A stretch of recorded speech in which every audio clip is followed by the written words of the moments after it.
Hello guys, for today's vlog at ayun nga kakatapos ko nga lang sa trabaho at sasakay po ako sa jeep papuntang Binondo. So samahan niyo po ako para makapagbawas ng aking kasalanan. At nararamdaman kong napakabigat na ng aking dinadala kaya naman magbabawas muna tayo ng kasalanan. At pag nabawasan, gawa na naman tayo ulit ng panibagong kasalanan. Haha, char! Medyo malapit nga lang ang church kaya naman nagje-jeep lang ako. Naisipan ko ngang magsimba naman kahit busy para naman kahit minsan maging banal naman tayo. Actually minsan nga lang ako magsimba pero kahit papaano hindi naman ako nakakalimot magdasal at magpasalamat sa Panginoon. Siya lang ang dahilan kung bakit lagi akong ligtas pati na rin ang aking pamilya. Bihira nga lang akong pumunta ng simbahan pero hindi naman ako nakakalimot na magpasalamat sa Panginoon. Dito nga lang ako nagsisimba sa Binondo Church kasi ito nga lang ang simbahan na mas malapit sa aking pinagtatrabahuhan. At napakaganda nga ng simbahang ito dito sa Binondo. At ramdam mo nga ang Panginoon sa loob ng simbahang ito.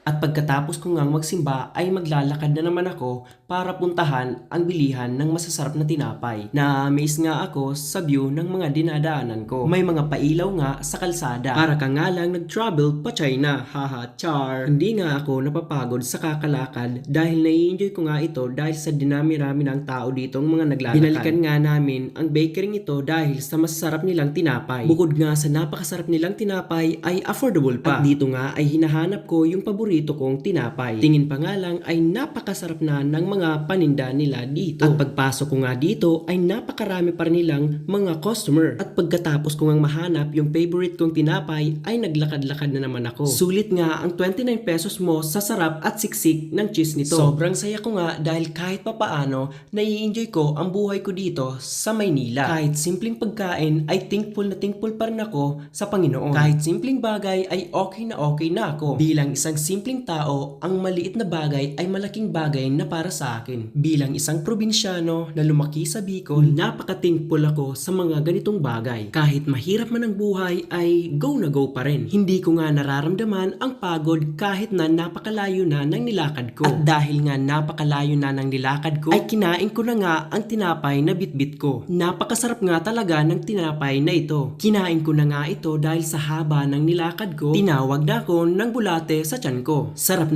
nga ako sa tinapay na ito. Sa ganito kasimpleng bagay ay sobrang happy na ako. Busog na nga ako kahit isang tinapay lang ang kinakain ko. Papunta na nga ako sa sakayan ng jeep. Mag-iisang oras na nga kasi akong lumalakad. Maraming salamat nga po sa pagtapos ng aking vlog. Maraming salamat po sa inyong panonood. Please keep watching my videos. Actually, kinakapalan ko nga lang po ang aking muka dito sa social media. Nakasakay na nga po ako sa jeep pauwi. Hanggang dito na lang po ang aking video. Maraming salamat po sa nanonood. Please subscribe my YouTube channel and Facebook page.